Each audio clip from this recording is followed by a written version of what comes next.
Hello viewers, আসসালামু আলাইকুম। আশা করি সবাই ভালো আছেন। আলহামদুলিল্লাহ আমরাও ভালো আছি।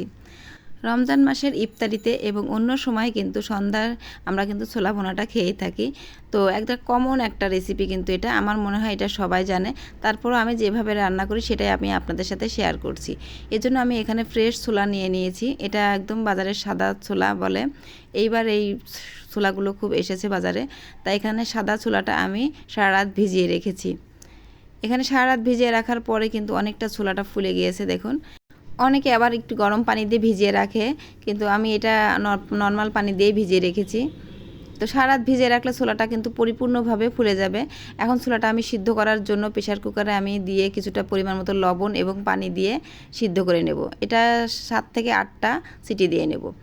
আর এদিকে আমি একটা ফ্রাই প্যানে আমি পরিমাণ মতো পেঁয়াজ, কাঁচামরিচ এবং রসুন দিয়ে দিচ্ছি। এটা একটু ভেজে নেব। এটা একটু সফট হওয়া পর্যন্ত আমি ভাজতে থাকব। একটু সফট হয়ে আসলে আমি এটার সঙ্গে আমি মশলাগুলো অ্যাড করে দিব। এখানে আমি জিরা বাটা, আদা রসুন বাটা, পেঁয়াজ বাটা, পরিমাণ মতো লবণ, হলুদ এবং শুকনো মরিচের গুঁড়ো দিয়ে দিচ্ছি। এগুলো একটু পেঁয়াজের সঙ্গে একটু নাড়াচাড়া করে মিশিয়ে নেব। হালকা একটু মেশানোর পর এর মধ্যে আমি এলাচ ফল, তেজপাতা এবং দারুচিনি দিয়ে দিচ্ছি পরিমাণ মতো। এগুলো দিয়ে আমি একটু কষিয়ে নেব। একটু ভালোভাবে হালকা একটু পানি দিয়ে কষানোর পরে আমি এবার ছোলাগুলো দিয়ে দেবো। আর এদিকে আমি ছোলাগুলো আগে সিদ্ধ হয়ে গিয়েছে, সেটা কিন্তু ধুয়ে নিয়েছি। ছোলাটা সিদ্ধ হওয়ার পরে কিন্তু ছোলার মধ্যে অনেক কালো পানি বের হয়। এজন্য সে পানিটা ফেলে দিয়ে 3-4 বার করে ধুয়ে নিয়ে তারপরে এবার আমি মশলার মধ্যে দিয়ে দিচ্ছি। এখানে ছোলার পরিমাণটা আমি একটু বেশি নিয়েছি, কারণ এই রমজান মাসে আমি একবারে 3-4 দিনের জন্য ছোলাটা ভুনা করে রাখি। আর এটা রান্না করার পরে আমি এয়ারটাইট বক্সে রেখে ডিপে রেখে দেই। যেটুকু পরিমাণ যেদিন যেটুকু লাগবে সেই পরিমাণ রেখে আমি রেখে দেই। তো এইভাবে আমি 3-4 দিন ছোলাটা খাই। তো এইভাবে কষানোর পর আমি একটু পানি দিয়ে দিচ্ছি। দিয়ে এবার একটু পুরোপুরি পানিটা শুকানো পর্যন্ত অপেক্ষা করতে হবে। আর এই তো এরই মধ্যে আমার পানিটা অনেকটা শুকাই গিয়েছে, হালকা একটু রস আছে। ঠিক এইভাবে আমি ছোলাটা নামিয়ে নেব। আমার ছোলাটা একদম কমপ্লিট। এবার আমি কিভাবে মাখাই সেটাই আমি আপনাদের সাথে শেয়ার করছি।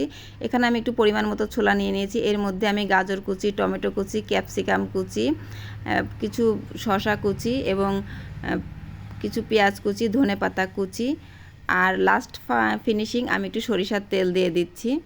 এই সবগুলো উপকরণ এবার আমি একসঙ্গে একটু মেখে নেব। সবগুলো একসঙ্গে মিশিয়ে নিতে হবে। এইভাবে ভালোভাবে মিশিয়ে নিয়ে যদি ছোলাটা এমনি খেতেও ভালো লাগবে, কিংবা মুড়ির সঙ্গে খেলেও কিন্তু খুবই মজা হবে। তো এই তো আমার ছোলা ভুনা কমপ্লিট এবং মাখানোটাও কমপ্লিট হয়ে গিয়েছে। প্রতিদিনের ইফতারিতে আমি ছোলাটা এইভাবেই করি, আর সেটাই আমি আপনাদের সাথে শেয়ার করলাম। আর কার কার ভালো লেগেছে অবশ্যই কমেন্ট করে জানাবেন। ধন্যবাদ সবাইকে আমার এই রেসিপিটা দেখার জন্য। আজকের মতো এখানেই বিদায় নিচ্ছি। আমি ইভা। দেখা হবে নেক্সট কোনো রেসিপিতে। সেই পর্যন্ত সবাই ভালো থাকবেন। আল্লাহ হাফেজ।